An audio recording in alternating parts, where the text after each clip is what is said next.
What is going on, everyone? Welcome to the round 21 Game Day Squad football show brought to you by the Game Day Society. I am Mark and I'm joined by Zonald as always. How you going, Zonald? I'm good. How are you? Yeah, good. Just still getting over New Year's, Christmas kind of rush. It kind of feels like everything's slowly returning to normal, but I almost forgot this round. We were just talking about how annoying it is this midweek round, but I knew about it and then I put it in the back of my head. I was like, I'll deal with that later. And then it just came around out of nowhere and I'm panicking. So I'm very keen to chat through all of the fixtures with you just to make sure I don't submit trash this week, basically. Yeah. There's a few difficult positions this week as well. So yeah. How'd you go last week? Can you remember? Oh, pretty. I think it was 31st in Classic, so sort of average sort of area. And then 13th and 17th, I think, in Challenger and Champ. So not too bad there. Yeah, I was kind of sitting around the 20 mark for a lot of most comps, basically. So, yeah, it's good, but not great. So I need to be kind of locking in. We're in the tail end of the season, which is crazy. Yeah. It's so many fixtures come all about at once. So it's gone from being round 13 all the way up to 20 real quick. Yeah, that December rush was crazy, but we're through it. I don't know if we're better off or not. It'd actually be interesting to see our rankings before and after December. But anyway, we're here to talk about round 21. Let's just jump straight into it. Hey, we do have a lot to give away at the end. I don't know, for those who've been following along on the Discord, we did run a Christmas Advent calendar giveaway, which I apologize, I've only just got around to finalizing everything because the wheel deleted itself and then things got busy. So everything's out there. Everyone knows who won, what they won, plenty of diamonds given away, but the grand prize was we're cracking open a 10-player elite pack and we're going to do it on stream. And then we're going to be giving away 2 cards to 5 different people. So we go from top right and all the way through for the 5 winners. And yeah, it's going to be sweet because I've been pretty in form with pulling legends lately. I don't know about you, but pulled cricket legend today. Yeah. Nah. But anyway, let's not think about the cricket because I'm in the cup final and I'm doing terribly. So let's just focus on the football, hey? So kicking us off first thing in the morning, nice and early, is West Ham and Tottenham. So talk me through West Ham. What happened last week? They're a bit weird, aren't they? They're a little up and down. I think they're a bit better at home than they are away. Mm-hmm. The thing is, that bottom 2 game was always going to be in my opinion, there's going to be some strong point getters in it, just because they're probably both going to give up a lot of points, and then the winner was eventually going to come out with huge points. I think I said you'd be all right going with Sarr and Areola purely because they'll both face a lot of shots, and if one of them pulls off a clean sheet, he's probably going to be one of the top scorers for the round. Sarr ended up being that one. Areola got a 9, I think it was, so not too bad. Yeah, nice. So saying that they're going to be better at home, just Bowen is conventionally a pretty decent pick. I feel like he rarely goes massive, but he tends to go, a comfortable score around those 15 to 20 kind of areas. Is this one where you see him bouncing back? Nottingham Forest, they've kind of been fluctuating a fair bit this season on what they, give up. Is it a good week? He's got the difficult matchup against Williams, unless they do something weird and Williams plays the other side. But because Ina and Savona are on the other side, it's you don't need to anymore. Mm-hmm. The thing about Neco Williams is because of how far forward he gets, it's pretty hard for Bowen because he's got to track back with him, unless he just wants to allow Neco to create a chance after chance. Yeah. So I guess we'll get to our team reveals at the end, but I got Neco in my side this week, so I think he'll be able to kind of cause a bit of carnage down that side. I think he's essential. He's probably close to my first pick in the team this week because we know how he can point stack. West Ham are pretty bad at allowing the fullbacks and wingers to point stack. Mm-hmm. So I could imagine him even without a clean he had a 23 the other week without the clean. I think it was. Yeah. I could see him get into that territory again. Yeah, we're starting to learn with GameDay squad that obviously it's the first season we've been tracking this, but there's players that just accumulate without doing much. Well, they are doing stuff, granted, but they're not, getting the goal involvements. They're not The making position that allows much him to. Exactly. So we're starting to find those players. So it's almost like we should be picking the role as opposed to the actual player, which is something that we need to, look at. The other West Ham player who I guess we've been considering a lot is Paqueta. Weird pick again, I think. Yeah, he missed last game. I'm not sure if he's back this game. I assume he is. I'm not sure how minor whatever issue it was. Yeah, he was in the predicted lineup for West Ham. So, I mean, we know they mean not much, but it means that the experts kind of predict that he'll be available. Yeah. But it's just, I don't see it being a good week for him. Yeah. I'm sort of sticking clear of the West Ham players again this week. Like, they could still accumulate because they're up against Forest, who sit back and allow players to sort of do their thing. So that's the only sort of thing you could get just point stacking in general from either sides, like you did with Wolves and West Ham to a point. Mm-hmm. I'm more thinking Forest replicate what Wolves did last week and win the game like 2 or 3-0. So I could see like they're weird with their wingers because they've been changing it recently. If Hudson-Odoi is named, he might be a decent unique pick just because he does have some scoring history against them. Mm-hmm. But I do like Williams. Anderson should point stack as usual with his position. He could have one of his big games if he can get on the end of like assist or a goal. West Ham are pretty bad from defending set pieces. Bigger if Wood was back, I don't think he's predicted to be. Even if he was, he'd probably be benched to begin with. Yeah, like Igor Jesus, he's not the worst in the air, so he could be all right. Gibbs White's in really good form lately, so another half decent pick you could go with. Yeah, I think Gibbs White would be the one that I'd be like for that kind of creative X factor kind of thing. Like it's like early on in the season, he was doing a lot when like Nottingham weren't doing much. So kind of I still rate him as a pick. But yeah, I think Williams is basically the only player I'll be looking at, just like genuinely this game. If Forrest was a bit more short of a clean, then maybe Milenkovic, because he's like decent in the air. He had like, I think last year he was the second best defender for scoring goals.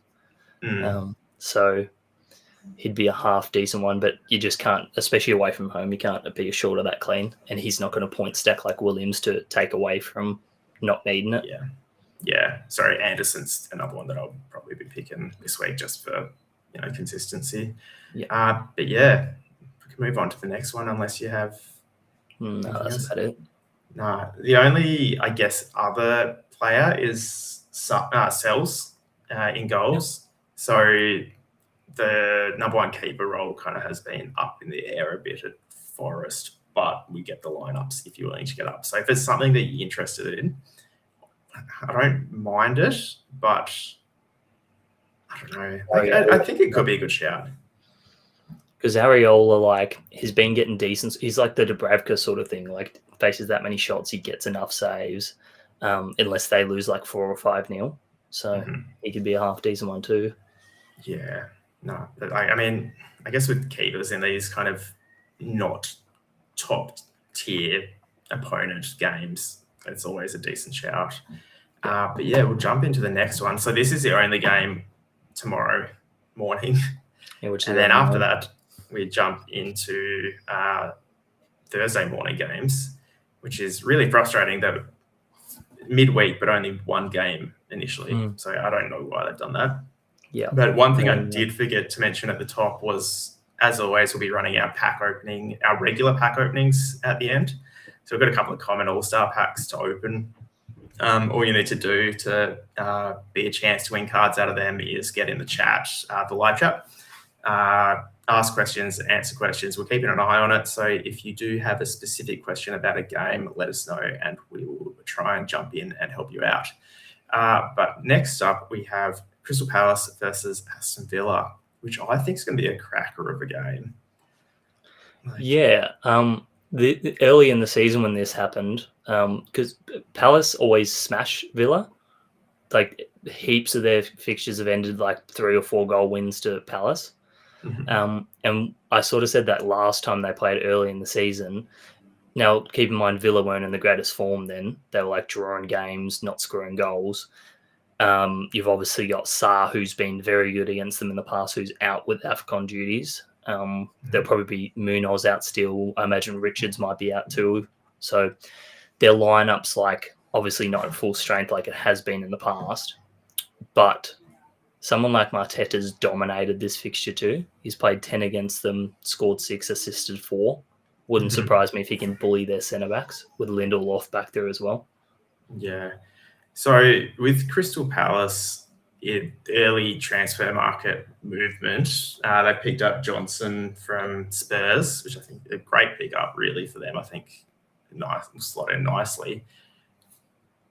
How do you think that's going to affect, I guess, everyone returning from AFCON injury, like starting lineup? And also, second point, don't play him thinking that he'll get the score because he hasn't been converted to a Crystal Palace player yet in GameDay squad. So you can't play him yet. Yeah. But in terms of like effect to the Crystal Palace setup and maybe impact on other players, do you think like a Sarr coming back is going to be impacted by this? Or so he's a bit of a weird sign, and I get it because they've got Sarr away at the moment, and like even as a first off the bench player, half decent price wasn't too bad. But I think he's got himself into the situation where when Sarr's back, he's ahead of him, and Pino's been great since he's come in for them. He's picked it up, especially recently. Yeah. I could see them. He can play multiple positions, so he can play in their attacking midfielder spot, but he can also play striker. So can Pino. He could also play that right mid spot where Klein's sort of been playing and filling in for Munoz. So they could move things around. It would not surprise me at all, given their midfield is Wharton and then either Hughes or someone else who's not like probably top level, in Kamada and whatnot. If Pino gets moved back there and changes role, and then they go Johnson with Sarr, Arteta up top, and Pino's floating around in that centre mid spot with Wharton. Yeah, so maybe not too much of an impact that players would be considering picking. So yeah, I think Sarr definitely starts when he's back again. Yeah, nice. So you're obviously big on Mateta then, given his dominance in this fixture. Aston Villa are in great touch though. They're like a high confidence side. Yes, lost to Arsenal, but they'll bounce back. Do you see the same kind of dominance happening with, all these players out for Crystal Palace? I'm not too concerned about the Villa form. I'm more concerned about the Palace injuries. If they didn't have them, I'd still be all over Palace players. I'm a bit less inclined to. Like Mateta, I think still fine. I'd normally probably double up on Palace defenders, but I might go Guehi and that's about it. Purely because I reckon they concede now with all those injuries. But the thing is, Villa's been great for the last couple of seasons. They had Champions League not too long ago, and they were competing for a Champions League spot up to the final match day last year. So it's not like Palace has been beating them while they've been down bad. They've been beating them while they're the best possible. Yeah. I think that's a fair shout. I would have stayed well away from Crystal Palace players this week if you hadn't told me that stat just now. So Mateta's probably the only one I would be considering, but yeah, it's a good shout. There's a question in the chat about Richards still being out. I think the source that I use, Fantasy Football Scout, has him at a 25% chance of playing. So I don't know how they work that out, but he's not in the predicted lineups if he does, return. Yeah, Roto Wire as well has him out. Yeah, so maybe returning via the bench or something, but I wouldn't be picking him. Jumping over to the other side, I'll start off with another question from Timo here. Watkins, Rogers, or both? I'll start off. I rate Watkins in this one, just purely because of the amount of outs Crystal Palace have. Yep. In saying that, I wasn't aware of the dominance that Crystal Palace had of this fixture. So less confident, but I think I would be going to Watkins just purely from, he's one of those kind of dominates when he's in form, and it feels like he's kind of hit a bit of form, and his confidence play is the word. So I back him at the moment until that kind of stops. So what about you? He was late into my lineup last week. Just one of those picks where, funnily enough, I asked my missus to pick between 3 players and she chose Watkins, so a little bit of luck to get him into my team. But he is sort of like a very confidence player. It just sort of depends on the service with him because he's always in his spots and he's one of the best positional players in terms of getting into the right spots. But it's whether his teammates are switched on, and McGinn and Rogers have been lately. So long as they are, and Tillemans is obviously back to help with that creativity, then he's definitely an option, and he could have a big back end of the season. So McGinn's the other player who I wanted to ask you about. Great week last week, I think, wasn't it? A big score. Is that do they need to start coming into our regular rotation of players, do you think? Because they've always been a bit on the outside for me. But fixture dependent, I think. What was that? Fixture dependent, I think, with those sorts of like last week. Who'd they play last week? They beat who was that?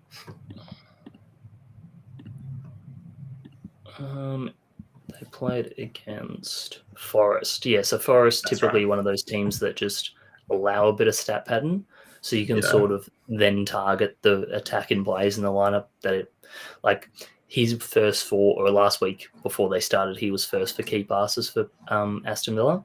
So sort of a little bit safer because he's probably going to accumulate there against a team that does give up a lot of key passes. Yeah. So the other player in that midfield, you mentioned Tielemans returning, coming back. How relevant do you think they are game day squad-wise? Yeah, very for him. He's had an injury trouble a lot of the season, but he's probably their most creative player. I reckon a bit ahead of Rogers. Rogers is a great attacker and all, just lacks the same creativity as Tielemans does. So I would say he's a half decent pick, especially in a good fixture week. I wouldn't consider this one where you'd play him. It'd be those Forest, Wolves, Burnley sort of games. Yeah. So I'm just looking at the scores now. They're sitting around that, since round 11 when they came back and tend to get full minutes. They're sitting around that 13 to 20 mark at the moment score-wise. Yeah. So with likely more returns coming, that's very decent, block to be starting from. The other, I guess, area for Aston Villa where, I love talking about Matty Cash. I don't know if you've noticed that if you follow along, but the defenders, I don't know what it is. It just feels like they're always going to get involved attacking wise. Is Matty Cash on your radar this week is what I'm trying to say. Only no, because I know he's a good attacker and he might create an assist because I don't think Palace will keep the clean. But just the fact that I think Mateta's going to score just puts me off their defenders. Yeah, okay. And is that the same with Martinez as well? Yeah. He was great last week with just his saves in general. Even without the clean, he got a 12 point something against a team you wouldn't think he would get that score with. A lot of people had him set for a 2 or a 4 outside of a clean. So, yeah. Yeah. No, I think that's fair. All right, let's jump into the third game of the round. So, same time, Fulham versus Chelsea. So, Chelsea, no manager. Somebody's going off in the background. I don't know if you can hear them. New manager bounce. Yeah, is it a positive thing or a negative thing, do you think, at the moment? So I feel like it's a bit of a mix. Yeah, Fulham's a weird team to come up against because they've been pretty decent lately, especially with Robinson back. It's just like, and they looked pretty good against Liverpool, that late winner, of course, or late tie to tie the game from Reed. But the Chelsea have got a good history against Fulham, so it wouldn't surprise me if it irrelevant of the whole manager situation if Chelsea win this one. I reckon there'd be goals both ways though. Yeah. So you're just ignoring the fact, like the manager side of things, and just looking at it objectively at this game. Yeah. So from a Fulham, we'll start with Fulham. Robinson has been sneaking into lineups. He's coming back in to he's getting good returns basically, which is nice. Is there anyone else from Fulham that kind of jumped out stat-wise for you this week? So the thing with Lukic is he's always pretty good, and they tend to use his creativeness to set everything up. Problem is he's a foul merchant, so he just loses non-stop points of fouling. So it's hard to pick him. Robertson back as well, even more so, because they use Robertson as an outlet now and play wider than they do centrally. So I would say Robertson's probably the main, if only, option. Iwobi's at AFCON still, so can't pick him. Yeah. Wilson's obviously been on fire lately, scored again against Liverpool. It's just Chelsea set up a bit differently. And I'm more inclined to pick Wilson against teams that sit back because he's always on for a long shot or getting fouled and then scoring from a set piece. Yeah. And then over Chelsea way, Cucurella's under a slight injury cloud, but looking like he'll play. I guess the forwards that I'm probably keen on this week for Chelsea, and Palmer as well. I mean, that's probably not a controversial statement, but I think he comes out pretty nicely in the stats for me. What about yourself?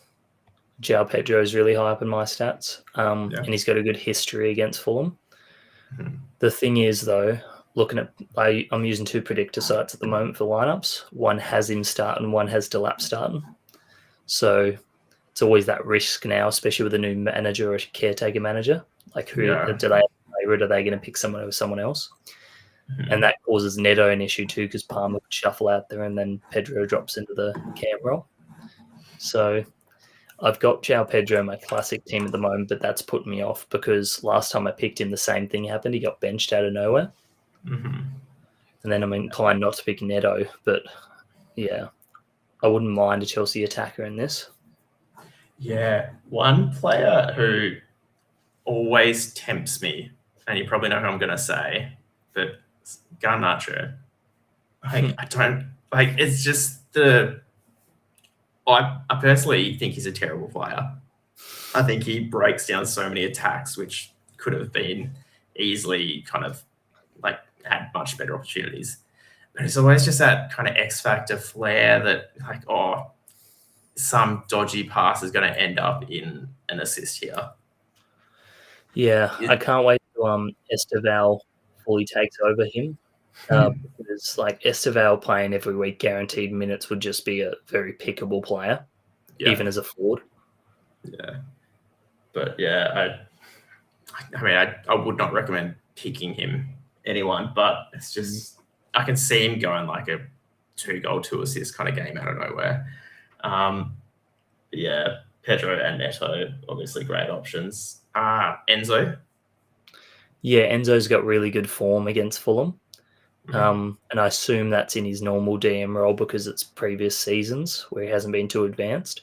So I don't mind that pick at all. I was actually like looking at the stats right before we jumped on, and I haven't got him at the moment, but I'll probably bring him in, I reckon. Yeah, okay. A lot of people not playing him these days too. Yeah, it's so tight with the amount of like midfield slots you get. He's always just on the outer slightly. And then with Palmer returning, you're like, I want a Chelsea midfielder. I'm going to go Palmer. And I'll go Palmer. I don't want to double up either. Yeah. But and I guess that just leaves us with a back line. So Cucurella likely playing, some question marks. Normally an all right pick though. And then James 2. He's in the predicted lineup, but I never really trust James whether he's playing or not. Yeah. I don't know. I think Chelsea, I think Chalobah's probably the better option this round because he's more assured, but I think they'll concede. And I think James will have a lot of defending to do with Robertson supporting down that side. Yeah, okay. So I think I'm steering clear of all Chelsea. Yeah, no, that's fair. All right, fourth game we'll crack on. I just want to get to these elite packs, or this elite pack at the end. So let's rush through Brentford, Sunderland. Some decent picks from this game. It's one of those games where it's not big names, but they're kind of both sides are in an opportunity to kind of, do well, produce points here. So running through the midfield for Brentford, like Sade is probably a great pick this week. I don't know what you think of that, but yeah, like Sunderland in general, because they sit so deep, you got those creative players who can stack their points. Sade being one of them. Damsgaard's been a bit in and out of the team lately, so it's hard to tell when he's going to play and not. But I think Sade and Thiago's got a good scoring record recently against Sunderland. I say that in the fact they've only played them once, and I think it was early in the season because Sunderland obviously been around the Championship and lower leagues. So Sade, Thiago, I think are both half decent. The thing with Thiago is he sort of needs to score. So if he doesn't, then you're sort of guaranteed a lower end points. yeah. Royf's an option because if Sunderland manage to keep the clean, then even if they don't, he's probably going to get plenty of action from their Brentford attackers. Brentford are really good at home, so I think Royf's is basically just a set and forget for me at this point. And then I'm picking the second keeper. Like even when they concede, he's still up there with one of the top scorers. So it's just that safety. For sure. In terms of Brentford defenders, I'm only confident in Coyote because I think they might concede. They don't keep a lot of clean sheets. But Coyote, he's good value regardless. And he takes those long throws, so he's always a chance of an assist. Don't think it's happened this season, but he is a chance of it. Mm-hmm. Yep. And then jumping over to Sunderland, who's anyone there, or are they just kind of so depleted and declined that it's kind of... No, there's plenty of options for them because if you're confident in the clean, you could go a lot of their backline. Ballard should be back, I reckon, starting, which means Mukiele might push out to the right and Hume will be back at left back, which unfortunate because I think Churkin it was that was filling in defence. He looked pretty good. Mm-hmm. So shame for him if he doesn't get a start. Yeah. And we've got Lafayette time once again. TC. Yeah, definitely one of probably the most creative attacker for them. We've got Xhaka there as well. So both of those guys can definitely point stack. Lafayette tends to be one of those ones like Rice and stuff where it's hard to pick the games where they go off. So if you can nail it, he tends to get in that high end, like high teens to low 20s. Yeah. No, nice. But yeah, I think Rice is just a solid shout for me. He's probably maybe Ballard as well, just from pure, dominance that they've had previous other games. But yeah, I think the midfield is probably a bit too better options or bigger names. I'm kind of leaning towards the bigger names this week who have good options rather than the smaller teams who have good options. I don't know if that's a good shout or not, but we'll see. All right. Coming into the fifth game of the round, we've got Bournemouth versus Spurs. Now, this is potentially going to be an interesting one with the transfer market coming towards the end of the release clause for Semenyo. Have you heard any kind of progress? Because I think there was a certain window within the January period for the release clause. I think it's the 16th. Okay. I think that's what it hurt. So he could technically get this game in, and I don't know, rumors I heard were that City wanted him to get as many games against the good teams as possible. So Arsenal last week and Chelsea the week before, or rounds before. Spurs, maybe they just want, in case Spurs have a late run in the year, maybe they want him to play against Spurs if it's sort of locked away. He's a hard one because I've obviously got some of his cards like diamonds and stuff, and I want to play him, but every week it's just is he going to just up and leave like right before the round starts, or we get team news and it's like, oh, Semenyo won't be playing because he's in transfer discussions. Yeah, like this does feel like a farewell game to me though. Like at home, and against a side that potentially could score a goal or two against with how Tottenham have been defensively. I think I'm so tempted to play him. I just don't know if I'm brave enough to do it. I reckon you could cover it pretty well with, let's say you're playing Saka and Haaland. Saka's coming off a rest, so he's probably going to start and play. Haaland's probably going to play. I can't imagine him not. So if you go on those two, you could probably chuck Semenyo in and then just make sure your emergency is the same rarity. So champ, it's easy. If you got diamond for diamond, challenger, and if you do golds there, that's good enough. It's just where it gets to classic and it's silver for silver. Do you really want to play a silver Semenyo? Exactly. Yeah, no, that's probably, well, that's definitely not worth it. But yeah, the top comps, you're right, it's probably a smarter move to play them with the cover. Yeah. Apart from Semenyo, like Senesi maybe, but I don't love it. Yeah, I like Tavernier as well because I feel like obviously Spurs concede some chances. So Tavernier's been really good in the past. I think he's had a fair few assists against them. I think he's predicted to be in the DM role again. It doesn't really matter with him because I think he pushes up and just supports the attack. So I could definitely see him going well. I think he's a viable pick in the midfield. Yeah, maybe Petrovic as well. You can go the defence. Yeah, I think you go defence and keepers from either of these teams who you're more confident with the clean sheet. I believe it was a 1-0 to Bournemouth early in the year when they played. Yeah, okay. Jumping over to Tottenham, it's a bit of a weird predicted lineup that I'm looking at here. And I don't know why, or if it's just like a dodgy one, or if I'm missing something. But up front, like I would have thought, because Richarlison's been all right, hasn't he? Yeah, so unless they're going to rest him, occasionally Odegaard plays, and then with Simmons back, you would think he'd come straight back in because he's missed so many rounds, so he'd be fresh. Yeah. So yeah, Simmons is there, and then Muani is the predicted striker for them.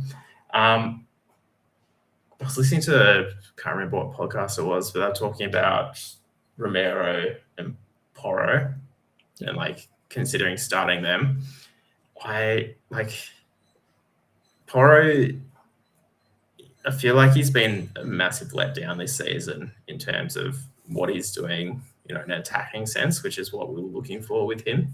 Yeah. So I think he just kind of needs to drop out of my considerations, especially with the, way that Tottenham are conceding.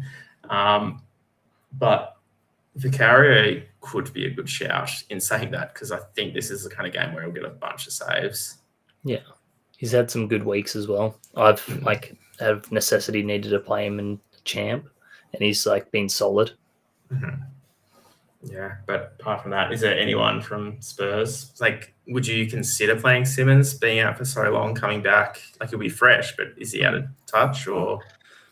If you want to go really unique, you could, just because Bournemouth do typically concede a lot of stats. So I imagine he'll have one of his better games, and then if he scores or assists to top it off, because Kudus may not be there with injury. That's true, yeah. So they might go through him a lot.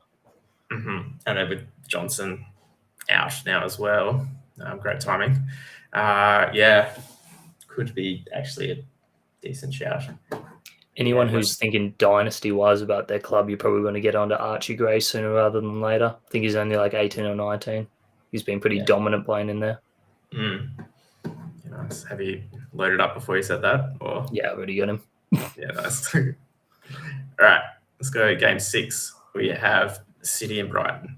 So City, a lot of the City scorers let us down last week. In saying that, letting us down is 15 points, which is still pretty decent. Haaland didn't fire. Doku back is what I'm thinking. Yeah. Always tricky, obviously, because they were playing a formation with central attack and mids, and Foden and Cherky would on that. Cherky's still capable on a wing, and that means Doku would go to the other wing. Foden in the deeper role has been a bit interesting because he's had to bring the ball up and he's struggled to do that. So it's a bit iffy. Always a chance of a rotation for Foden and Cherky just because of how much they've played recently as well. Yeah, true. Don't mind Rodri in this. Rodri was really good last week, but are they going to be careful and rest him for this one? And when Rodri's good, does that convert to scoring though? Yeah, because he's like Bruno. He picks it up from a deeper position, and it's such a good range of passing that he'd just accumulate points from key passes. Yeah, so okay. I think he'll be fairly underrated, and he's a half decent one while Bruno's still out. Yeah, but nice. The worry with him is they're going to manage him. No, fair. I mean, Haaland's always a shout, regardless of the fixture. But I guess rather than looking to start him, you'd be more looking to kind of fade him if you think that there's better options. Yeah. Brighton's probably a good week for him, though, isn't it? At home. Plays pretty well against them. The thing with City is you want to stack up with them at home, their attackers, because they average like 3. I say this every time they play at home, like 3+ goals at home this season. I think they still do. So it's usually pretty, like, both sides in this game pretty even. Both sides tend to score. So I'm seeing like a 2-2, maybe a 3-2 to City. So I wouldn't bank on any defenders or even the keepers. I'd be looking for the attackers from this game. Yeah, and then with City's defense, it's like kind of all over the place at the moment with all the injuries. So Vardio, I think season injury. I think I read somewhere. Yeah, Diaz out. Likely Stones still out. So it's basically like Ake could be like a decent pickup for short term. For sure, especially in the games where they're going to like have majority possession. Because they might be a bit safer and just sit a bit deeper. I know Ake's a bit quicker. Kusanov's, I'm pretty sure, is half decent for pace. He's a bit small though. But yeah, like I can definitely see Brighton, who are probably one of the quicker teams on the counter, causing some damage here.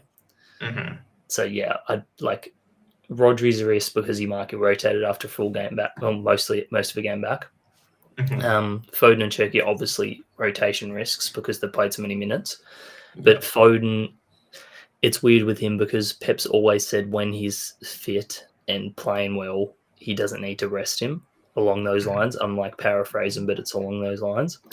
Whereas with Cherky, he could easily go Doku in, Cherky out, and then give someone else a run. I think Bob's definitely out. Savino's questionable from the looks of it. So it sort of probably guarantees those 3 to play, though. Foden, Doku, and Cherky. Yeah. Especially with Marmoush at Akon still. Yeah. No. And then Brighton, think they will actually get a decent return out of this one. Who would you be backing then to get that return? I'd have to check Welbeck's record. With him, he's sort of like teams he scores against, he constantly scores against them, like game after game. So I'll have to check that because I'm not sure off the top of my head. Ruter's looked really good since he's come back. It's saying here that they don't expect Matoma to start. Let me check the other one. So Matoma might have another rest because he's fresh back from a long layoff. Minte doesn't look like he's going to start. So it'd be a bit of an unusual attack. If you consider De Kuyper, like he might start, but if he's starting on the wing like he typically does these days, I don't think he's going to last the full 90. So you wouldn't expect a clean sheet anyway out of this one. What are Brighton like on set pieces? Well, they're definitely Van Hecke is pretty good. He's scored twice in a game before, like very recently as well. So I don't think they're the worst, but they're also not the best. They're one of those mid-range teams. Just thinking with like City's back 4 effectively being, not I don't even know if that 4 have played together all year. Yeah, like that could be an opportunity for where Brighton are coming, like goals are coming from. So the problem is you're gonna not keep a clean sheet and you're going to concede goals to get that goal. So it probably cancels out relying any on a benefit. goal. Yeah. Don't go well back, Gomez, by the way, because he's don't. got 1 goal, 1 assist in 26 games against them. Wow. Yeah. That's huge.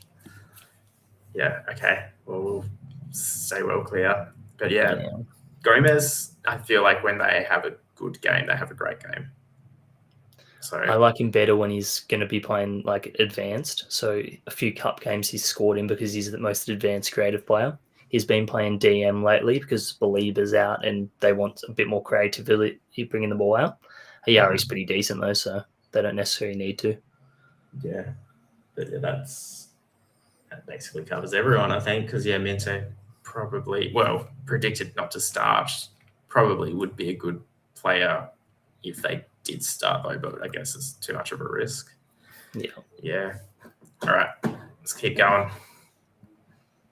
We have up next Everton and the inform Wolves. Unstoppable. The title race has just begun. Top of the table for the year, I think. Yeah, still. true. Yeah. Now, this is a game, all my stats are saying Everton players are going to do very well because they're playing Wolves, basically. How much do you think last round's game against West Ham was because they're playing West Ham, and how much do you think it was Wolves kind of clicking? A bit of both, but they tend to go all right against Everton. Even at home against Everton, they've been all right recently. I think when they played early in the year, Grealish dominated and set up a heap of stuff. So I'm expecting the same thing from him. A lot of these, like Everton, it's a shame like KDH isn't available because I wouldn't mind doubling up on Everton, and it's hard to go Beto or Barry because you don't know if both are going to play or if one's going to play. Because they could definitely dominate here and pad up their stats. Garner's another option, of course. He's been in half decent form, and he does like accumulate a fair bit. I'm more inclined for the Everton defenders, especially at home, because I think they're likely for a clean. So Tarkowski and Keane have been great recently. Tarkowski conceded 4 last week and still got like a 17.25. I think Pickford's good as well. Yeah, I think those 3 come out really nicely. I think Tarkowski is my number 1 defender this week. Pickford probably my number 1 keeper as well. I just need to track down a diamond of his. It helps with him because given they did do it last week, they're probably going to get some sort of shots on goal for him to save. So I don't think it's going to be one of those. If he doesn't keep clean, he gets 2 or 4 points. I think it's going to be a bit higher than that.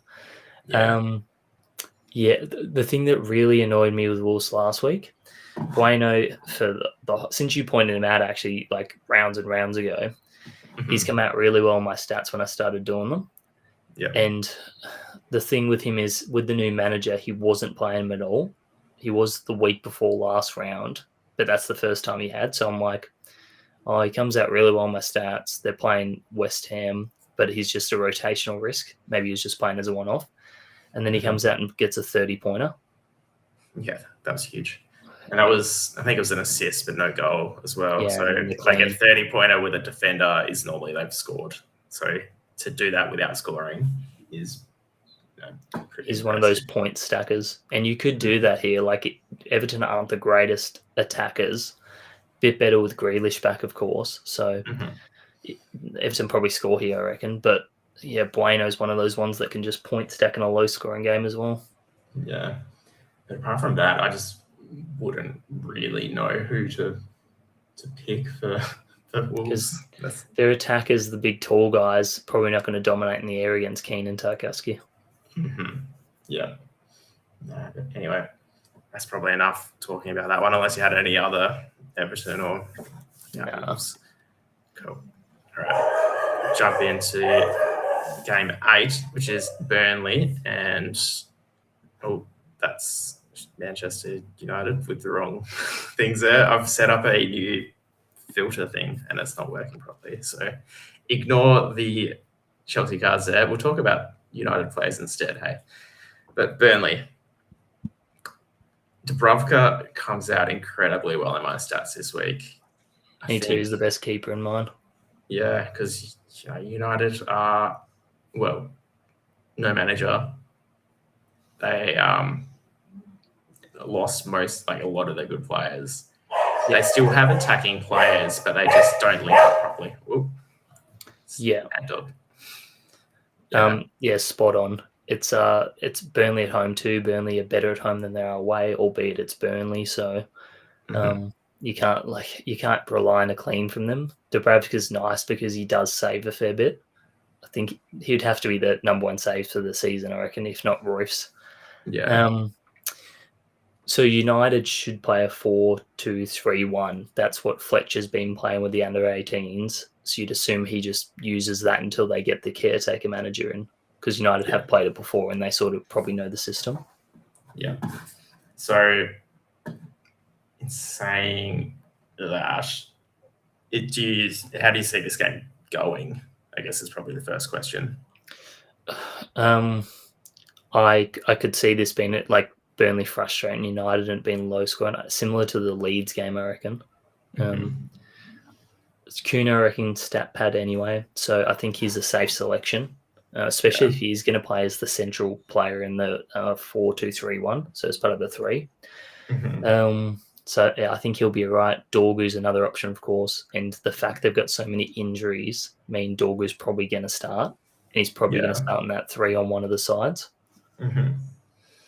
Yeah, and then Casemiro seems like someone who I've never really wanted to pick but just with the, I guess, lack of structure at United, it kind of feels like they're going to be reliant on him to kind of do a lot of the defensive work, interceptions, tackling. My only worry is that he'll get sent off. He's a bit better these days with that sort of thing. Yeah. The thing with Casemiro is he's one of the best players in the air, so he's always a chance of scoring from a corner. The amount of headers he wins off of them. So he's not like the worst pick, especially when he's coming up against Burnley, who you want to select players against. The thing is, though, Fernandes is questionable, so he could play. I don't know if they rush him back necessarily. Yeah. Even if they do, it's probably Casemiro and it's Fernandes. It just means Casemiro lacks a bit of that. He's not going to be on the ball as much because Fernandes is going to take that on. And then Fernandes putting the ball in means Casemiro is not going to be on the end of it. Or he will from corners, but that's about it. Yeah. And what about Xerxes as well as a bit of a rogue pick? Because he's just watching him. It's just I'm not going to call it luck at all. He's been really good when he's come on, or when he's scored and assisted, hasn't he, past 2 rounds? Yeah. So he's a decent enough player and everything, but I feel like they'll dry up soon. And if he doesn't score or assist, his scores, I think, are relatively low outside of them. Yeah. Okay. So very boom or bust kind of setup, and is he a mid or a forward in the game? Do you know? He's a forward. He'd definitely be a forward. There's no way he's a midfielder. Yeah, okay. Well, yeah, I definitely won't be considering them because there's too many other forwards in that category. All right, let's keep cracking on so we can open these packs. Next up, Newcastle Leeds. Gordon was probably one of the most picked players last week, I would have thought. Yeah. And he didn't do much. Yeah, Bruno's doing a lot of their creative stuff now. Yeah. So I think I had Bruno in last week from memory, or was it the week before? It's hard to remember with the double rounds when we did the double show, but it's do you think that the Gordon hype is overhyped then? Or what'll happen is he'll the week people don't pick him, he'll score. Yeah. And then people pick him again and then he won't score. So you just sort of have to get the right week with him. And with him, it's if you watch the games, he's just missing chances. So when it clicks, he'll be fine and he'll probably score a couple on the goal because of confidence. Hall helps him and he doesn't. So Hall gets really high up on that side, which means Gordon has to track a little bit or stay back a bit. And you can see Hall, he signals him to go back into his spot and Hall takes up an advanced spot. I've even seen Hall floating around the box when they've been attacking, like a striker position. So I think that hurts him a little bit. Albeit Hall does create a lot, and he does tend to play Gordon in. So, I've got a question here: Visa or Worldmade starting? I wouldn't even go near them until it's set up. Like last round, I had for sure that Voltmade was going to start, because why are you playing someone who's fresh back from a long injury layoff 2 games in the space of like 3 days? Doesn't make sense. Yep.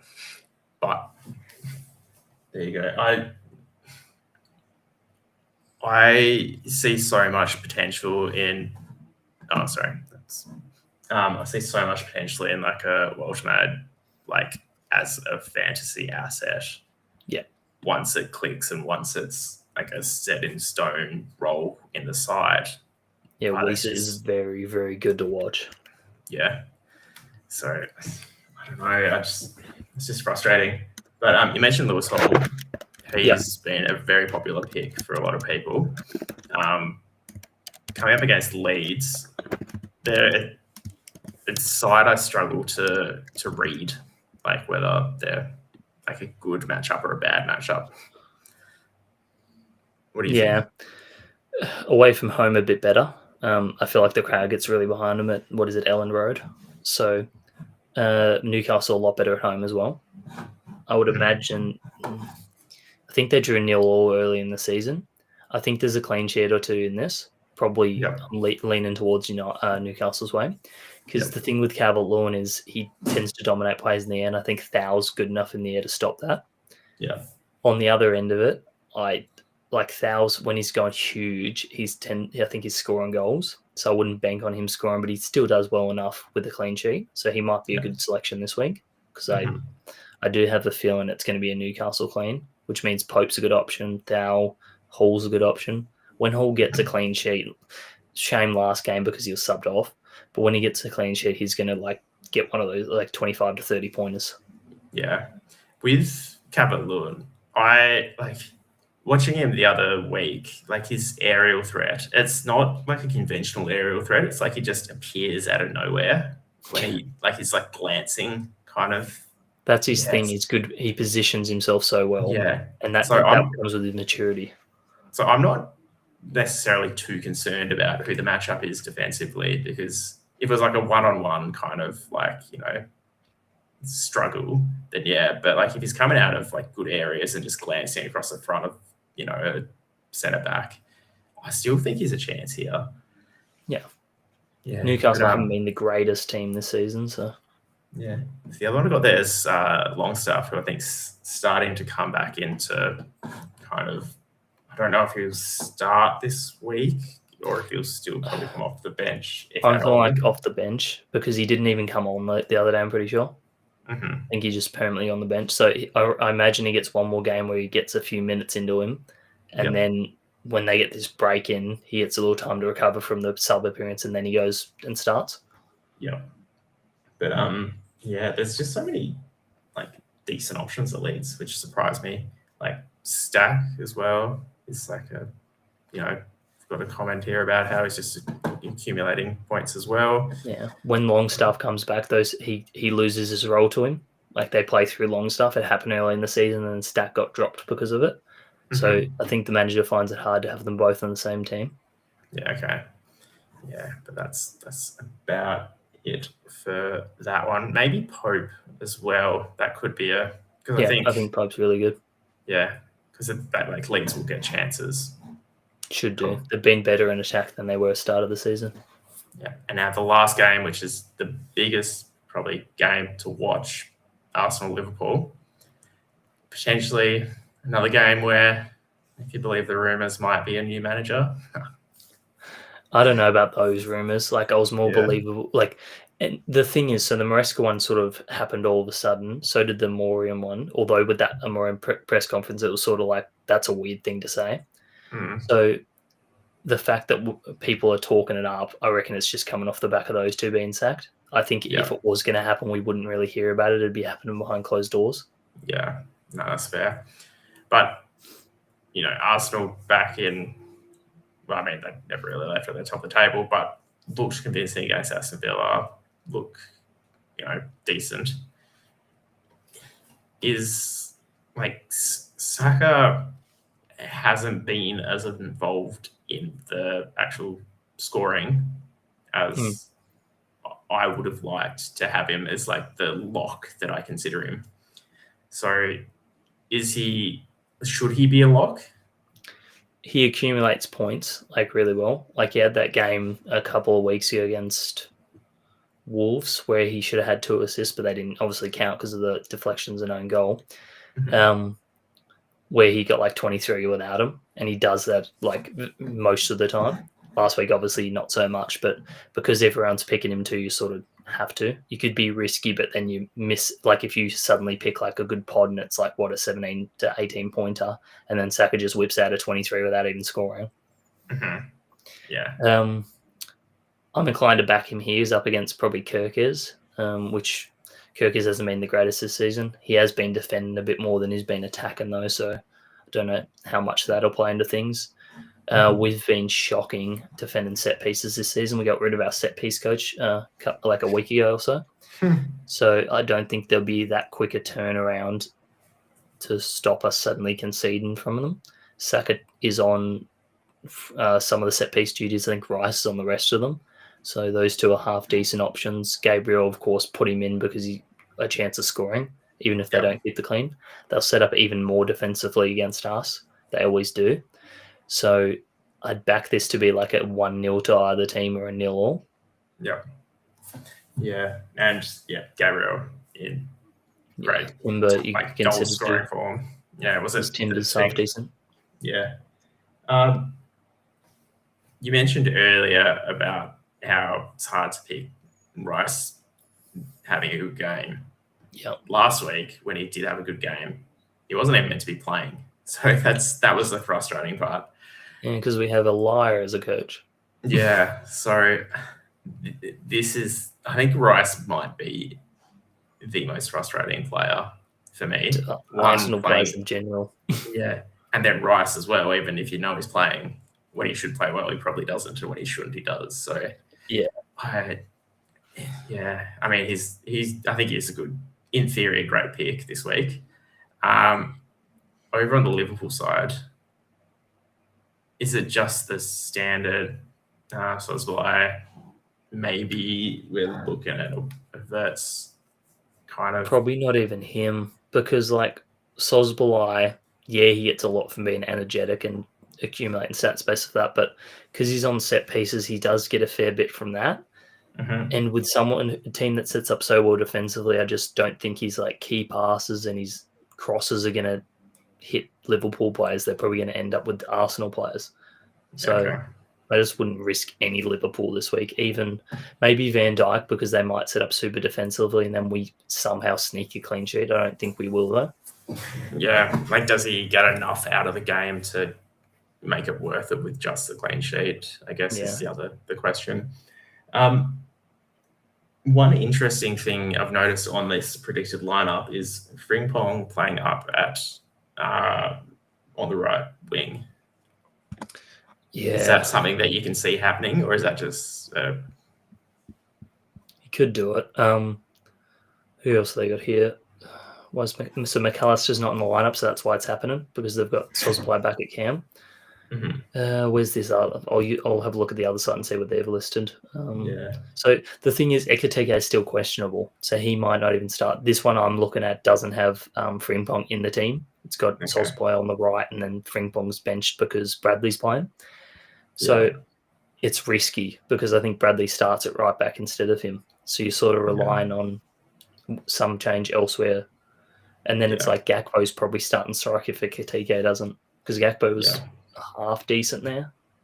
Yeah, and I guess even if Frimpong does play up there, is it going to be worth it? Because is he going to create enough against them? He'll be up against Calafiori's probably still not back, I imagine, so it might be Hincapié. Yeah, Hincapié's predicted. Not the worst, but Hincapié's like not slow. Yeah, I think I've got Szoboszlai in just because, historically, getting points regardless, but it's not a convincing one. I don't have any better diamonds to play. All right. That about wraps it up, unless you had anything else to say about the fixtures. No, that's about it. Cool. Let's jump into our lineups for starting tomorrow. We'll start with you while I get the wheel set up for the pack openings. And then so this is my champ one this week. So Saka, Thiago, Mateta. I think Thiago and Mateta go pretty well this week. I know I was saying with Thiago, you sort of have to rely on a goal from him, and I think he gets one. Albeit I think it's against a good Sunderland backline. I've also got Neto there. Neto's like a space filler until I sort that out. Like, I don't hate the option. I think Esteval was on for him last game, which means Neto's probably likely to get a start for this one. So I don't hate it against Fulham. Midfield, Foden, Sade, Palmer, Cherky, all capable of having big weeks. All play teams that reasonable for stat pattern. Maybe Palmer a bit less so. I think Palmer's sort of relied on pens against Fulham in the past. Could get one.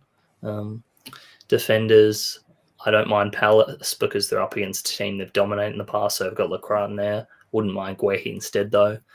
Coyote, chance of a clean, but he's also an accumulator, so Hall solves that sort of problem as well. Both of those should score decently without the clean. I've gone for Ina, fresh back from injury. I don't know if he's predicted to start because I don't know if they'll start him 2 times in the small period. I would love to get, he's predicted that I'd love to get Williams instead of him though. Petrovic, I've got there. I'm short on keepers for champ, so I've got Petrovic and Dubravka there. They're not the worst options. Obviously, Bournemouth has a bit of a tricky matchup, but they could hold Tottenham out, or you could get some saves from there. And then Dubravka, he's like, if United somehow manage not to score, I reckon he goes huge. I'm not relying on that, though. I think he'll get a fair few saves.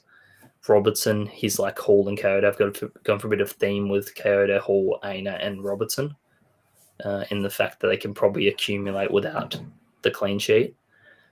And, yeah, that's it. Yeah, nice. That is it's a good side with a lot of not unconventional, but like, you know, people who are going to be good picks, but probably not in this kind of set and forget lineups. So I really like that. Peter, see, the key to that is to not have a Haaland diamond to play. Yeah, and that's a ballsy strategy. I like it. All right, I'll jump into mine. I am not that ballsy, so I will be playing Haaland, Saka, and then my legend, Kuna, who I think I'm just going to play every week I can because it looks so nice in that side. Midfield, got Grealish, who I think is going to go big this week. Rice, who I think is like, you know, I don't know what I think, to be honest. We've talked about that. I hope he does well. Anderson, accumulator. I've just gone for accumulators here. And Sosbalai as well, down in the middle there. Watkins, I've gone because of that Crystal Palace defensive, I guess. Yeah. So I'm hoping the combination of being in form and, you know, having a decent scoring record over the last few weeks and then coming up against a weakened or, you know, less structured defensive line will help. Defensively, Gabriel, Tarkowski, and Williams are like the 3 big names this week that I think should be locks for everyone. Hall and Robinson, the other 2, similar to you, just pretty standard, you know, most weeks. Then I've got Royce and Pope, but I would like a Dubravka, I think, instead of Pope there. So that wraps us up for the show, apart from the giveaways. So we'll start off by doing the standard 2 common pack openings, where I pick a row, Zonal picks a row, and then 2 viewers, or 1 for each pack, gets a row of the cards. Then after that, we'll finish on with a bang on the elite pack. Hopefully we can get a legend. Up there, we've got the winners from the advent calendar. So Izzy's going to get the card from top left. We'll go Izzy 2 cards. Rodovo 2 cards, Ross 2 cards, Scooby 2 cards, and then Danny D 2 cards. All the winners from the wheel earlier in the day. So I'll share my screen. I'm excited. It's going to be sad if I see. I mean, it's going to be awesome if I see a red card, but knowing I get none of these cards, it's going to be tough. Right. So delete your club vibes if it's Red Helland. We will spontaneously disconnect from the internet. Oh no, the wrong pack. What happened? Oh no, this is my other elite pack. No. All right. So this is for, where's the spinner gone? I don't know. They're all in there anyway. So for the 2-pack, first up, we will have TC. Nice. And then the second pack, well, a row from the pack will be going to Mouse. Good work. Yeah, she conveniently left herself off the list like she always does, but she's like the number one person in the chat, so I always just put her on because like that's the whole point of it. Sorry, Mels, you are getting the second option. So change screen over here. I always say it, I should get you to open some packs because you have great pack luck with the All-Star packs. Not in AFL. I've been opening some AFL and I've had no luck in the commons. All right. Oh, just looking at Garnacho there. like a creep. Packs. Probably need to refresh as well because it's been a while. There's some bronze packs to open, but look at that. Yeah. Elite 10. Do you know how hard it has been to not open that pack? Oh, yeah.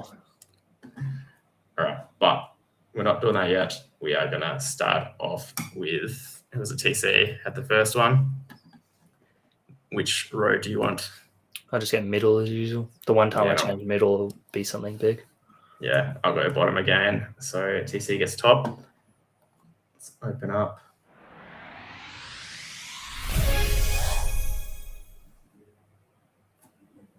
Ooh, make that a little bit bigger for everyone. There we go. All right, so your middle. Yeah. I say this every week. No idea if there are all-stars. So Warden.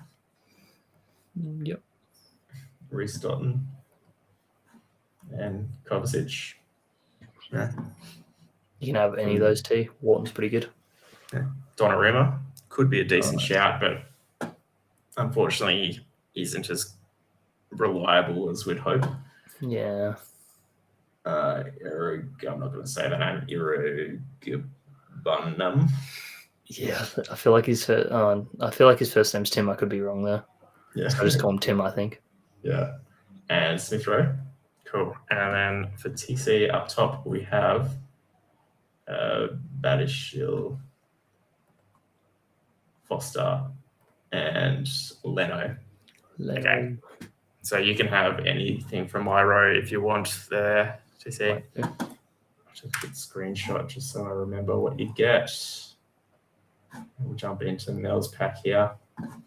Mel's been in a bit of form with winning the packs. She won the survey pack as well. Yeah. So thank you everyone who filled out that survey, by the way. It's really helpful. Handy. Yeah. All right. So same row. Yes, please. All right. So you're starting off with a Steele, Jack Steele, Hermanson, and McGinn. All right. Form man. You can have any of those Mills. Fleming, being all right scorer for them. Bergvall. Fleming's a midfielder too when he plays striker. Yeah, nice. And Onyeka. And then for Mills up top, we have a Estella, we have a Capola, and we have a Tell. So we've got the bad pack luck out of the way for those to now open up the elite. So let us do it. So we're starting off before, if you've forgotten, we've got Izzy for the first two. Actually, I'll read them out as we go. So, you ready? Let's hope for a red. How I'm going to do it is I'm just going to go from top. I'm not going to look at what the cards are to start with because, suspense. Yep. So, Izzy, these two are for you. We have starting off with a diamond, Somerville. Decently young, and he's probably getting into the West Ham start lineup at some point. Nice. And then a diamond, Buemo. Good one. Very nice. Be very back handy. Too. All right. So next up, we've got Rodero, I think it was. I don't know if that's how you say it. We've got a